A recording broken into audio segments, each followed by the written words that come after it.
तो अभी diversity in living organism से रिलेटेड मैं कुछ कुछ पॉइंट बताती हूँ सो दैट आप रिवीजन पर्पज़ के लिए इस वीडियो को देख सकते हो। तो पहला है कि लिविंग ऑर्गेनिज्म हो जाए, आप लिविंग ऑर्गेनिज्म कैसे, जैसे मान लीजिए एक डॉग है, फिर काव है, फिर कोई पेंसिल है, ये सब है, तो आप इसमें से कैसे बताओगे कि ये चीज़ नॉन लिविंग है, ये चीज़ लिविंग है, ये चीज़ लिविंग है। आप कैसे, अगर आपको ये पॉइंट दे दिया जाए तो आप किस बेसिस पे बता करोगे कि ये आपका नॉन लिविंग है या फिर लिविंग है। ठीक है, तो उसी के बारे में हम लोग पढ़ने वाले हैं। उसमें से अभी हम लोग फीचर्स के बारे में पढ़ेंगे। ठीक है, मतलब क्या क्या फीचर्स है जो आपको बताएगा कि वो चीज़ लिविंग ऑर्गेनिज्म है या नहीं है। ठीक है, तो इसका कुछ फीचर्स है, जैसे कि अगर वो चीज़ ग्रोथ शो कर रहा है तो वो आपका बता देगा कि वो लिविंग है। ठीक है, अगर आप इमरजेंसी होगा तो शो करवा सकते हो, अगर वो रिप्रोड्यूस कर रहा होगा तो आप शो करवा सकते हो, अगर मेटाबॉलिज्म अपना शो कर रहा हो तो आप बता सकते हो, अगर वो इंटरेक्ट कर रहा हो या तो दूसरे से या तो किसी और से, ठीक है, तो आप बता सकते हो, अगर वो सेल्फ ऑर्गेनाइज कर सकता हो तो आप बता कर सकते हो, या फिर सेल्फ रेप्लिकेट कर रहा हो तो आप बता सकते हो। ठीक है, कि वो चीज़ लिविंग ऑर्गेनिज्म है। ठीक है, बट ये जो की फीचर है ना जो एनसीईआरटी में लिखा हुआ है, बेसिकली इसमें से ऐसा ज़रूरी नहीं है कि ये सिर्फ और सिर्फ लिविंग में ही पाया जाता है, या मतलब मैंने जो ये सिर्फ सारा फैक्टर बताया, ज़रूरी नहीं है कि ये सिर्फ और सिर्फ लिविंग में पाया जाता है कुछ ऐसा जो लिविंग में भी पाया जाता है, कोई नॉन लिविंग में भी पाया जाता है।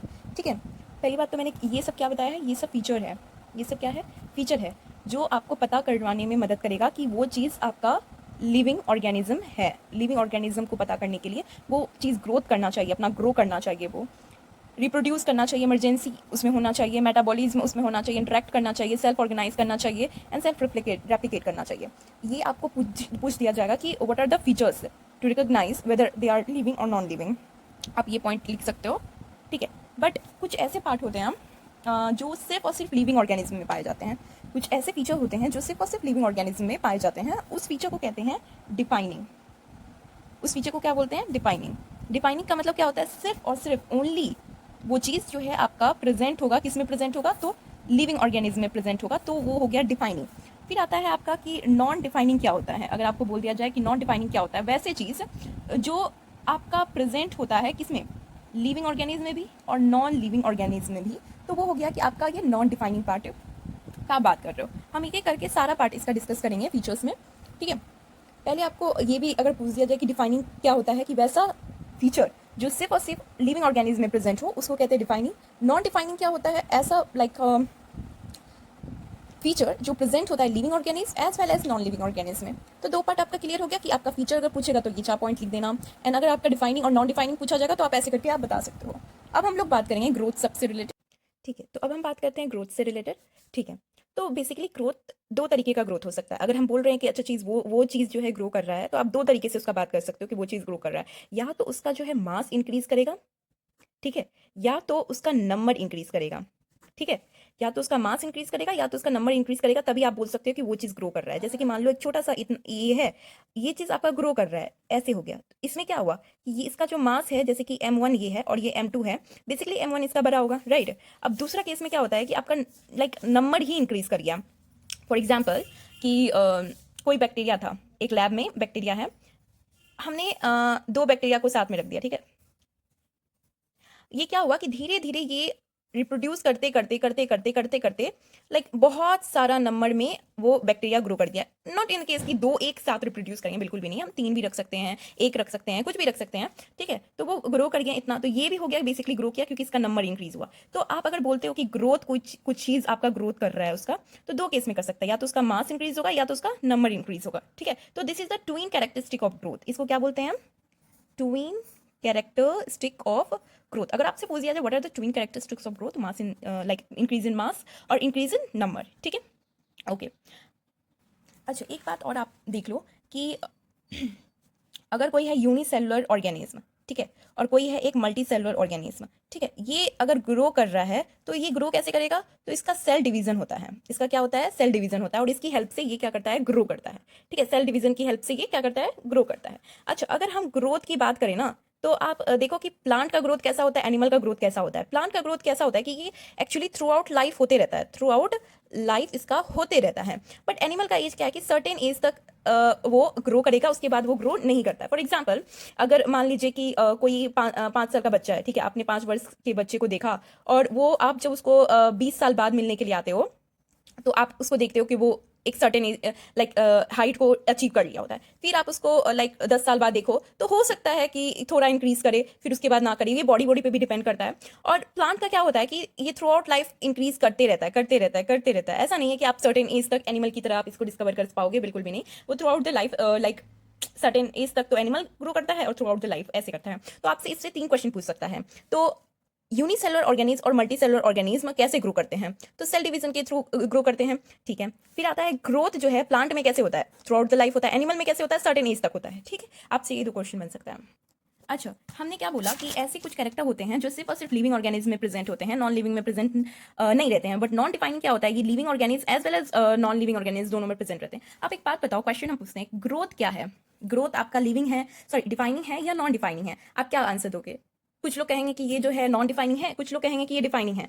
अगर हम आपसे रीजन पूछें क्या है रीजन, तो might some will be correct, और कुछ लोग ऐसे करेक्ट नहीं भी हो सकते हैं। तो डजेंट मैटर, मैं आप लोगों को बताती हूँ कि एक्चुअली बात क्या है। कभी आपने देखा है कि एक मिट्टी का पहाड़ बना हुआ हो, या कोई सा भी पहाड़ है, आप उसको देखते हो ना कि धीरे धीरे वो जो है ना, मतलब अभी इतना हाइट तक पहुंच जाता है, ठीक है। कुछ साल बाद आओगे तो ये क्या होता है ना, वो इंक्रीज कर जाता है। तो क्या होता है, एक्यूमुलेट होने लगता है चीज़ें, ठीक है। ऐसा बोला भी जाता है ना कि न्यूज़ में पढ़े होगे कि इतना लेवल तक था, लेकिन बाद में देखते हैं तो वो इतना लेवल तक आ गया। कैसे हुआ? तो उसका ग्रो ही किया गया है, राइट। वो चीज़ ग्रो किया गया है। तो ग्रोथ जो मैंने बोला कि वो मास नंबर आपका, मैंने क्या बोला कि मास नंबर इंक्रीज होना चाहिए, मास इंक्रीज करना चाहिए, नंबर इसका इंक्रीज करना चाहिए, तभी हम कहेंगे कि वो ग्रोथ कर रहा है, उसका ग्रो हो रहा है। तो इसमें भी जो मैंने बोला आपको, तो लाइक जो पहाड़ है, क्या वो लिविंग है? नहीं, वो नॉन लिविंग है। तो वो ग्रो कर रहा है? हाँ, कर रहा है। तो बेसिकली क्या हुआ कि नॉन लिविंग प्लस लिविंग दोनों में ही ग्रोथ आ रहा है एक फीचर। तो क्या ये डिफाइनिंग है? बिल्कुल नहीं, डिफाइनिंग नहीं है।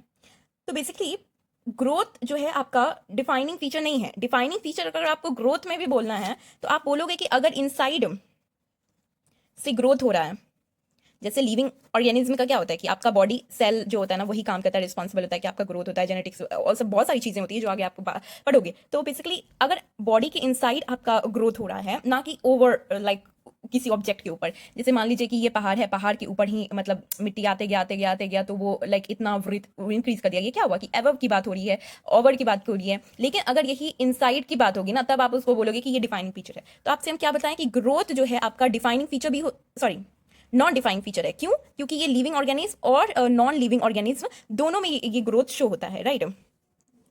अब जो है, आप अगर आपको ग्रोथ को डिफाइनिंग फीचर कंसीडर करना है, तो आपको क्या करना होगा? आपको क्या करना होगा कि इनसाइड अगर देखना होगा कि अगर आपका इनसाइड ग्रोथ हो रहा है, तभी आप कहोगे कि वो डिफाइनिंग फीचर है ग्रोथ, अदरवाइज वो ग्रोथ डिफाइनिंग फीचर नहीं है।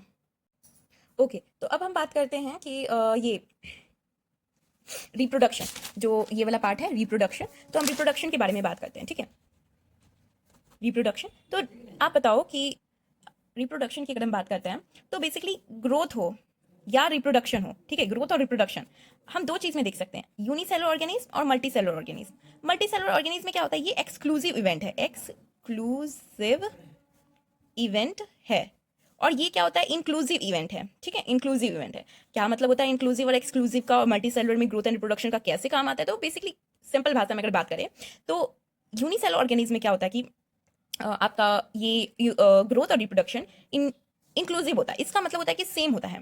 अगर लाइक रिप्रोडक्शन में क्या होता है, बेसिकली नंबर ही तो इंक्रीज कर रहा है ना, आप देखा जाए तो ग्रोथ और रिप्रोडक्शन दोनों सेम होता है। लेकिन मल्टी सेलुलर में दोनों का चीज़ें डिफरेंट होती है। रिप्रोडक्शन की बात करो तो अलग होगी, ग्रोथ की बात करो तो अलग होगी। क्योंकि अगर देखो कि अगर कोई मेल है और एक फीमेल है, वो दोनों की मैटिंग की वजह से ही आपका जो है एक चाइल्ड बनता है ना। अब उस चाइल्ड में अगर ग्रोथ हो रहा है, तो आप इसको थोड़ी बोलोगे कि वो रिप्रोड्यूस कर रहा है, बिल्कुल भी नहीं कर रहा है। Reproduction is completely different term comparison to growth in term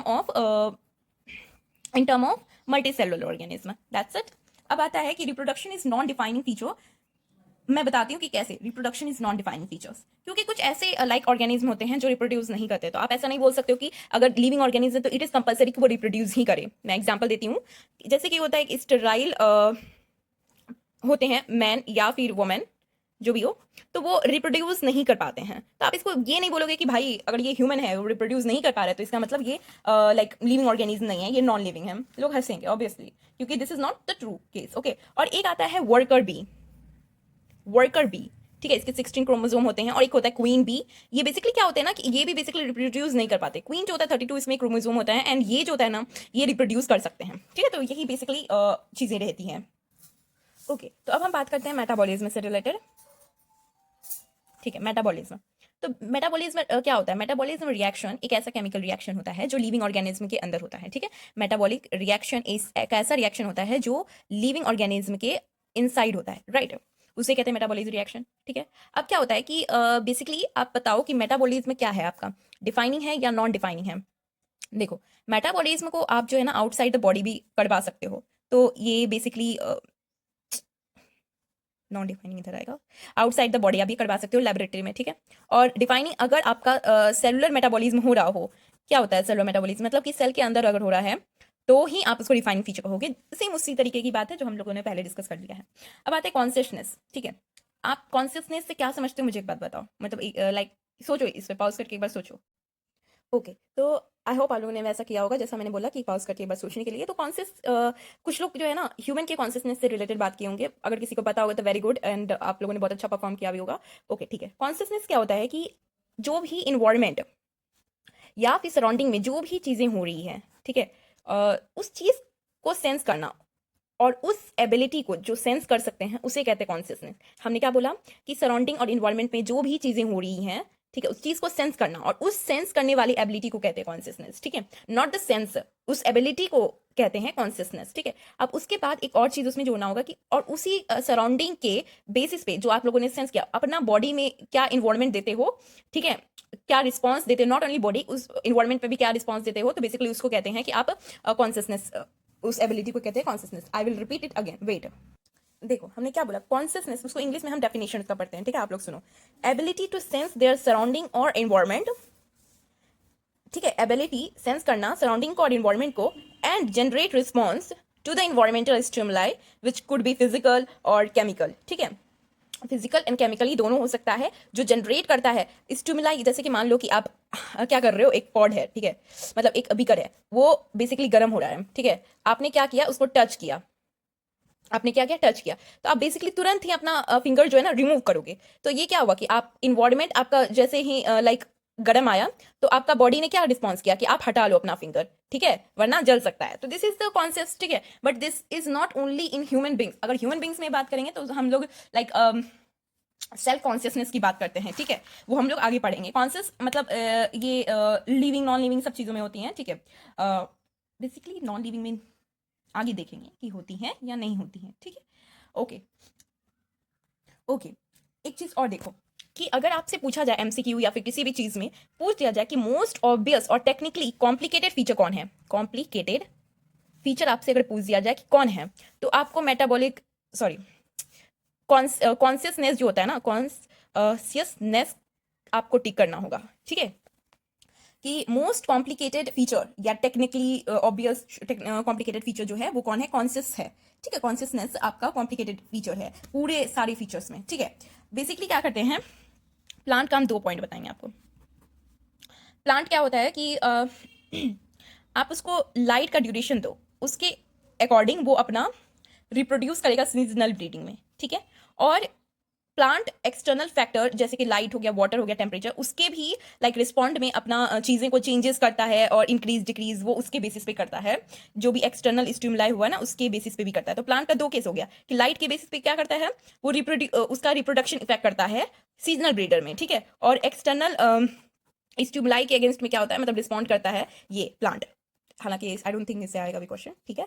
seasonal breeders का अगर आपको मतलब नहीं समझ आ रहा है तो मैं बताती हूँ कि कुछ सर्टेन पीरियड ऑफ ईयर में या सर्टेन पीरियड ऑफ टाइम में ही अगर वो मेटिंग कर रहे हो तो उसको कहते हैं सीजनल ब्रीडर, ठीक है। मतलब किसी एक स्पेसिफिक सीजन में ब्रीडिंग कर रहे हो, मेटिंग कर रहे हो, उसको कहते हैं, ठीक है। Now the most awaited topic, self consciousness. ये सिर्फ और सिर्फ अगर हम लोग बात करें ना सेल्फ, बेसिकली ये चीज़ ह्यूमन में ही प्रेजेंट होती हैं, ठीक है, ह्यूमन में ही प्रेजेंट होती हैं। ये लोग अपने बारे में अवेयर हो सकते हैं, ठीक है। ओके, अब बात करते हैं बायोडाइवर्सिटी के बारे में। देखो जो भी हमने पढ़ाया है आपको, आप घर जाकर के एनसीईआरटी एक बार रीड कर लेना। मैंने मेन पॉइंट बता दिया है, सो दैट आपको उतना कंफ्यूजन नहीं होगा। आप एनसीईआरटी रीड करोगे तो you will get to know कि आगे क्या चीज़ है, ठीक है। बायोडाइवर्सिटी क्या होता है कि number and type of organism जो अर्थ में प्रेजेंट होते हैं उसको कहते हैं बायोडाइवर्सिटी। बायो का मतलब होता है लिविंग एंड डाइवर्सिटी का मतलब होता है वैरायटी, ठीक है। कितने नंबर प्लस टाइप के ऑर्गेनिज्म प्रेजेंट है अर्थ पे उसको कहते हैं बायोडाइवर्सिटी, ठीक है।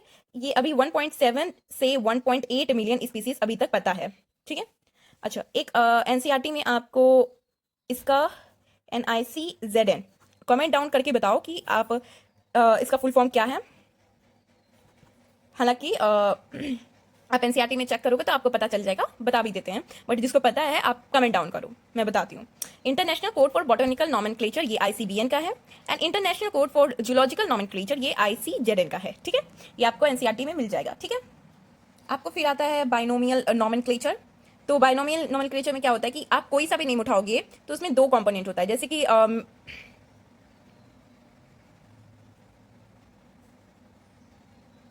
ये क्या है, मैंगीफेरा इंडिका, इसमें दो टर्म है ना, दो कंपोनेंट है, तो यही होता है बाइनोमियल। बाइनोमियल का मतलब क्या होता है, दो, ठीक है। तो दो चीजों से जो मिलके, दो कंपोनेंट से मिलकर के हैं, वो बेसिकली बाइनोमियल नॉमेनक्लेचर है। अच्छा, यहाँ पे क्या होता है ना कि कभी कभी आप देखोगे कि यहाँ पे ऐसे लिखा हुआ रहता है। ये बेसिकली क्या कहता है कि जिस साइंटिस्ट ने इसका नाम रखा है उस साइंटिस्ट का यहाँ पे शॉर्ट फॉर्म में लिख दिया जाता है। ये रिप्रेजेंट करता है कि किसने डिस्कवरी किया है, और यहाँ पे इसका नाम है लीनियस। मैंगीफेरा इंडिका ने इंडिका को लीनियस ने डिस्कवरी किया है, तो इसी वजह से एज अ ऑनर हम लोग इसका यहाँ पे लिखते हैं, ठीक है।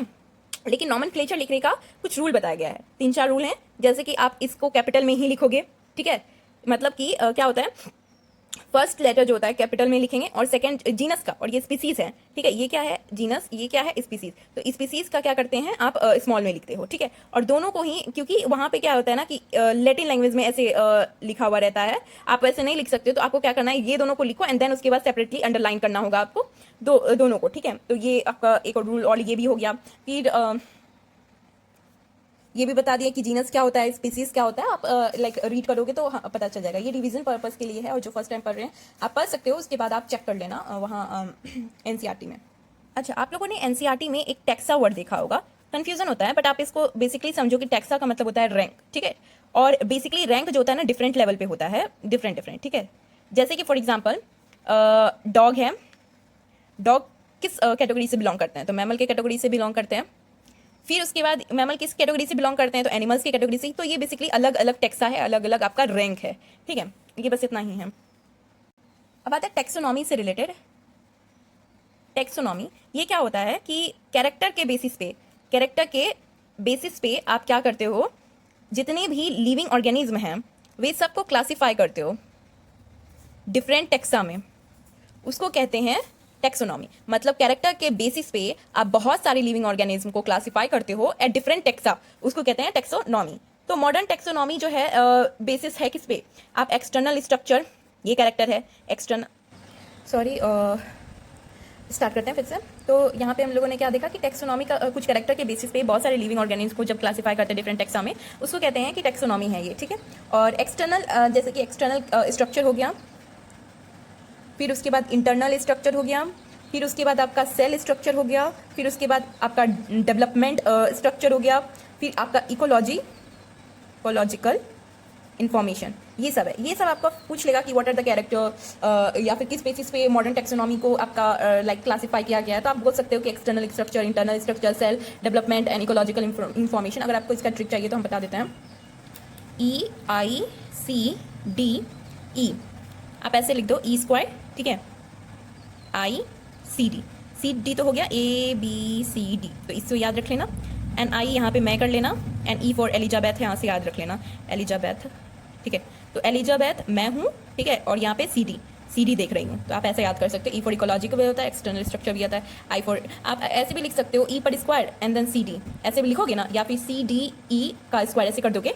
C फॉर आपका cell structure, development structure, and then E for आपका आ जाएगा इकोलॉजिकल इन्फॉर्मेशन, E फॉर आ जाएगा एक्सटर्नल स्ट्रक्चर। तो एक्सटर्नल स्ट्रक्चर तो ऑब्वियसली इंटरनल भी होगा ही, तो इंटरनल स्ट्रक्चर आप ऑटोमेटिकली लिख सकते हो। तो आपको इस बेसिस पे भी हम बता दिए, आपको इस बेसिस पे भी बता दिए, जो आपको सुटेबल हो आप उसको कर सकते हो।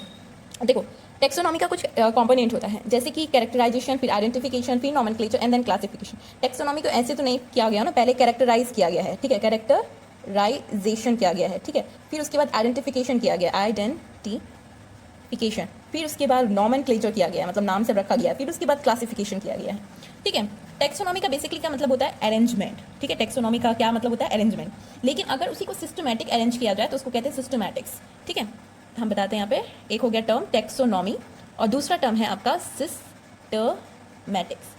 टेक्सोनॉमी तो बेसिकली क्या होता है? अरेंजमेंट। इसका सिस्टमैटिक अरेंजमेंट आप इसको पता कैसे लिख सकते हो? बुक में लिखा हुआ है कि आप अगर टेक्सोनॉमी, टी इसको रिप्रेजेंट करते हैं हम, ठीक है, टी प्लस फाइलोजेनी अगर आप कर लेते हो तो आपका बेसिकली ये क्या बन जाता है? सिस्टमैटिक, ठीक। अब आता है टेक्सोनॉमिकल हायरार्की क्या होता है। वैसे तो मैंने इसका मतलब बना करके वीडियो अपलोड कर दिया है, बट फिर भी टेक्सोनॉमिकल हायरार्की आपको हम यहाँ से बताते हैं। देखो, आज ही अपलोड किया। टेक्सोनॉमिकल हायरार्की का क्या होता है? Kingdom, phylum, class, order, family, genus, species, ये सब होता है। सिमिलैरिटीज का लाइक इंक्रीज करता है जैसे आप जाते हो। इसका मैंने यहाँ पे लिखा है, king play with class and out fly generously. तो king, K for kingdom, P for phylum, C मतलब class for class, O for order, F for family, G for genus, and then यहाँ पे एस है, यहाँ पे आपका S for आ गया species, ठीक है। अच्छा, यहाँ पे देखो कि अगर आपको फाइलम और डिवीजन में अंदर लाइक नहीं समझ आ रहा कि कहाँ पे ये प्रेजेंट होगा फाइलम एंड डिवीजन, आप डिवीजन यहाँ पुट कर सकते हो, यहाँ पुट कर सकते हो। वो आपको कंफ्यूजन हटाने के लिए आपको मैंने पी और डी बताया। पी भी इसी तरीके से लिखते हैं, डी भी काफी हद तक इसी से लिखते हैं, बस आप इसको डी को इधर कर लो एंड इसको ऊपर कर लो तो आपको हो जाएगा डी। एंड देन ये बेसिकली क्या होता है, आप इस एक ट्रिक है। दूसरा ट्रिक क्या है कि आप दो याद रखो, जब भी ये लिखोगे टेक्सोनॉमिकल हायरार्की तो 2 नंबर को आप स्पेशली याद रखना, 2 पे ही आपका लगेगा, तो ये 2 तो यहीं पे है ना, तो फाइलम आप 2 पे लगा सकते हो। तो मैंने ऐसे बताया है। अच्छा, फाइलम क्या होता है ना, फाइलम बेसिकली आपको बताता है एनिमल से रिलेटेड अगर आपको करना हो तो आप करोगे, एंड इससे अगर प्लांट से रिलेटेड अगर आपको करना हो तो आप डिवीजन यूज करोगे, ठीक है। एक 2 पेज हम आपको बताएंगे जो आपको डिटो से स्क्रीनशॉट लेकर के लर्न करना होगा। ये आप देख सकते हो, एनसीईआरटी में वैसे दिया गया है, तो आप इसको डिटो से कर लेना। दूसरा मैं दिखा रही हूँ, दूसरा ये वाला है, तो आप ये दोनों को बेसिकली एनसीईआरटी में वैसे भी दिया गया है, तो आप इसको स्क्रीनशॉट लेकर के लर्न कर लो। और कुछ नहीं है इसमें, बस इतना ही था।